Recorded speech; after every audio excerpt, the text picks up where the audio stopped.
Olá, sejam todos bem-vindos ao canal da consultoria Fisconet. O meu nome é Fernanda, eu sou consultora da área fiscal e hoje vamos dar continuidade no nosso curso de analista fiscal simplificado.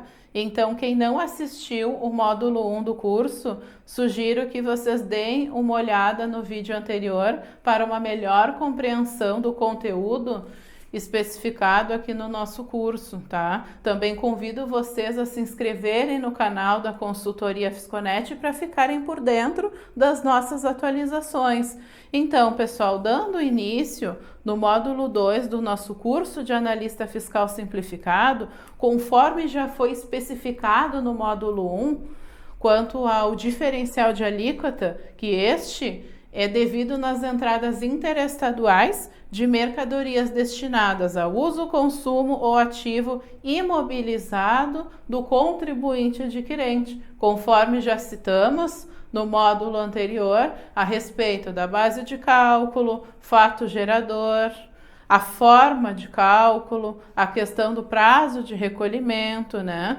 E hoje abordaremos no nosso módulo 2 a diferença entre o Instituto do Diferencial de Alíquota e o da antecipação do ICMS. Então, como a questão do diferencial de alíquota já foi abordada, vamos dar início tratando sobre a antecipação do ICMS.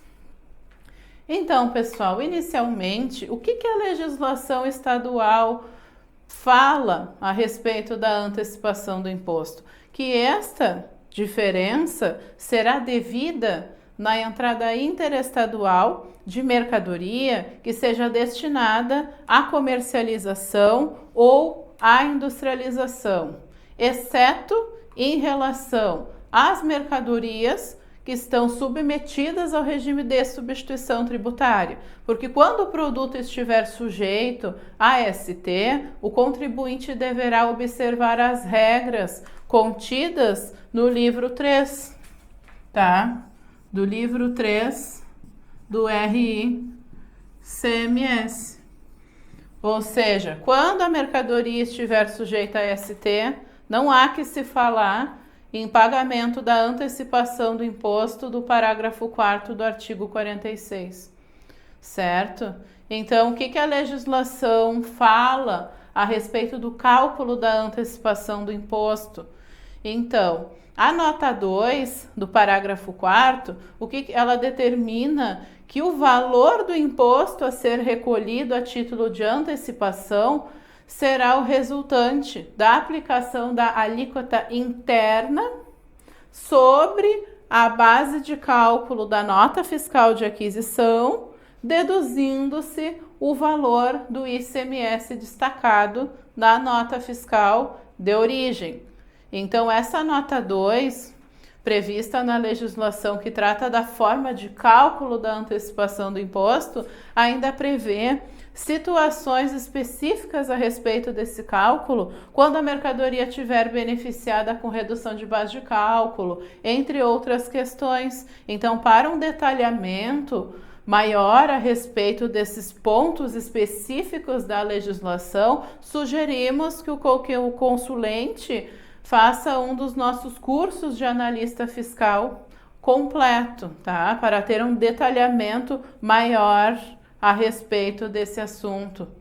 Então, pessoal, dando continuidade, a nota 3 do parágrafo 4º traz uma questão muito importante a respeito do cálculo da antecipação, que trata-se da situação em que o fornecedor da mercadoria seja optante pelo Simples Nacional. Então, muitas pessoas têm dúvidas. Mas como eu vou calcular essa diferença se o fornecedor é do Simples e não destaca ICMS na nota? Então, essa nota 3 desse dispositivo legal, ela traz um esclarecimento de como resolver essa questão.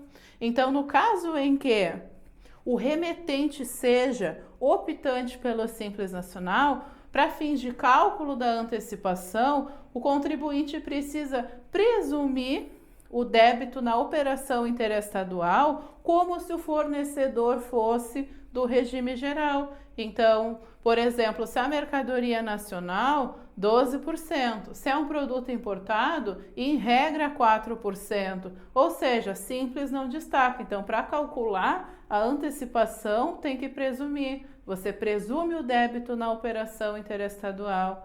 Então, resumindo, né, quanto à diferença entre a antecipação do imposto e o do diferencial de alíquota, pontualmente é que a antecipação é devida nos casos em que a mercadoria seja destinada à comercialização ou à industrialização, e o diferencial de alíquota do artigo 4º do livro 1 é devido quando a mercadoria for destinada a uso, consumo ou imobilizado. Quanto ao cálculo, qual é a diferença? Conforme já abordamos, quando a mercadoria é para uso, consumo ou ativo, o cálculo do diferencial de alíquota é feito com base na fórmula da instrução normativa, que já foi citada no módulo 1. E quando a mercadoria for para revenda ou industrialização, teremos que tomar por base essa disposição contida na nota 2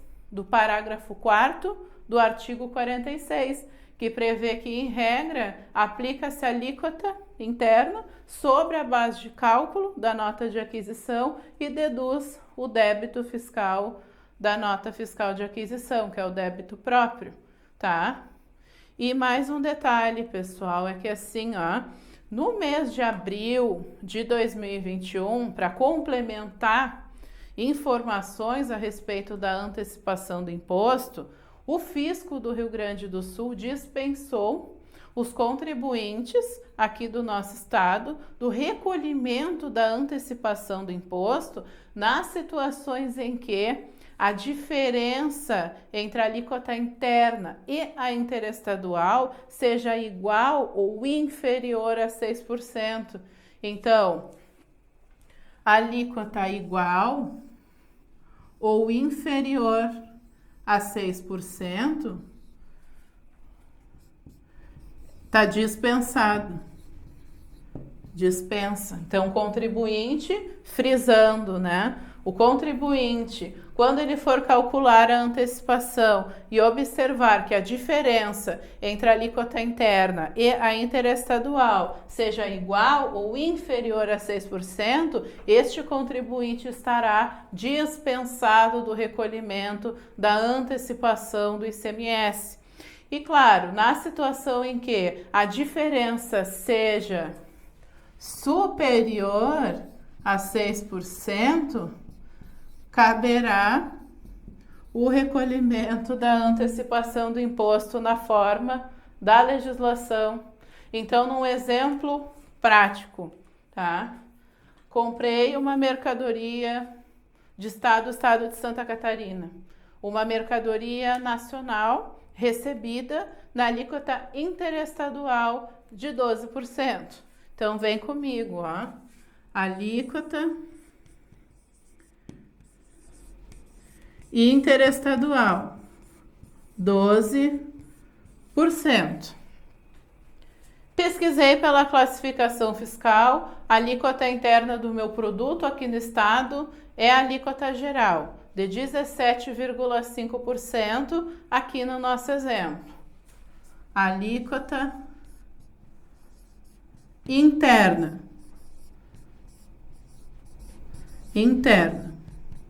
17,5%.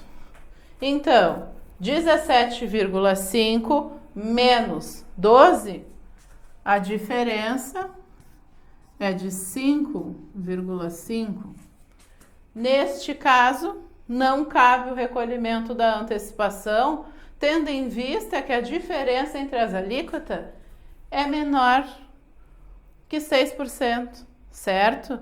Agora, numa situação, por exemplo, em que a empresa tenha comprado uma mercadoria importada na alíquota de 4%, veja bem, aqui se fosse 4%, ó, num outro exemplo, a interestadual de 4%, 17,5 menos 4 temos a diferença de 13,5%. Então, neste caso aqui, cabe o recolhimento da antecipação na forma da legislação, tendo em vista que a diferença é superior a 6%. Então, quanto ao cálculo, de modo geral, é isso, tá? Então, pessoal, nesse sentido, quanto ao recolhimento da antecipação do imposto, a legislação estadual determina que o contribuinte, quando for optante do Simples Nacional, o recolhimento ele deve ser feito até o dia 23 do segundo mês subsequente ao da operação, e o contribuinte precisa informar esse débito da antecipação quando ele for devido na DSTDA, no campo da antecipação sem encerramento. Aí recolhe dentro do prazo no código 0379, ok? Agora, na situação em que o contribuinte adquirente seja do regime geral de apuração, o recolhimento do débito relativo à antecipação do imposto, quando for devido, ele deve ser recolhido dentro do prazo, ou seja, até o dia fixado para pagamento das operações próprias do contribuinte. E quanto a essa questão do contribuinte do regime geral, ele ainda precisa escriturar, lançar esse débito dentro da apuração, observando regras específicas, inclusive previstas lá na nossa Instrução Normativa 45.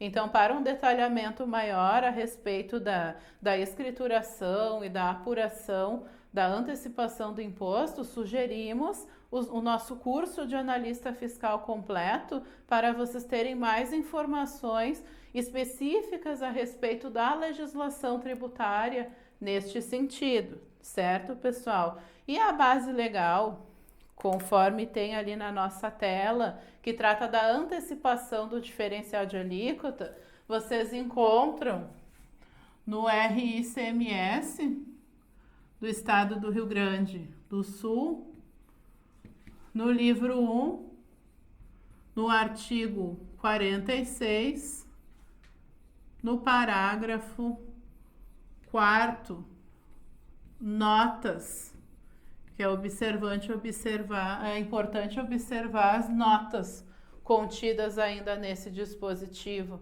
certo? E por fim, cabe comentar que as pessoas confundem bastante o Instituto do Diferencial de Alíquota e o da antecipação. Então, eu espero que esse curso simplificado tenha sanado as dúvidas de vocês nesse sentido. E no módulo 3, que será abordado na semana que vem, discutiremos a respeito do diferencial de alíquota devido nas operações e prestações que destinem mercadorias ou serviços a consumidor final não contribuinte do imposto situado em outra unidade da federação, que está previsto inclusive na emenda constitucional 87 de 2015. Então, aqui o que é importante é o consulente saber essa diferença entre o diferencial de alíquota devido na entrada interestadual, no estabelecimento de contribuinte, que quando for para uso ou consumo ativo, é o nosso diferencial de alíquota do artigo 4º do livro 1, e quando for para revenda ou industrialização, estamos falando de antecipação do imposto, que deve ser observado essas questões da dispensa e da obrigatoriedade no que diz respeito ao limitador de 6%. Tá? E aqui nesse sentido também é importante comentar que as pessoas confundem essa questão do limitador com o cálculo do diferencial de alíquota. Mas, pessoal, essa questão da dispensa dos 6% aplica-se somente quando a mercadoria for destinada à revenda ou à industrialização. Porque quando a mercadoria é para fins de uso ou consumo, que estamos falando de outro instituto, temos que calcular o débito do diferencial de alíquota pela fórmula prevista lá na nossa Instrução Normativa 45. Então, não podemos confundir. E uma outra situação que iremos discutir no nosso módulo 3 é a respeito do diferencial de alíquota devido na operação interestadual, quando a mercadoria for destinada a um não contribuinte do imposto, que é uma outra situação que iremos abordar na semana que vem. Então, mais uma vez agradeço pela atenção de todos. Convidamos vocês, mais uma vez, a ativarem as nossas notificações, nos seguirem nas redes sociais para acompanhar as nossas atualizações na íntegra. Muito obrigada!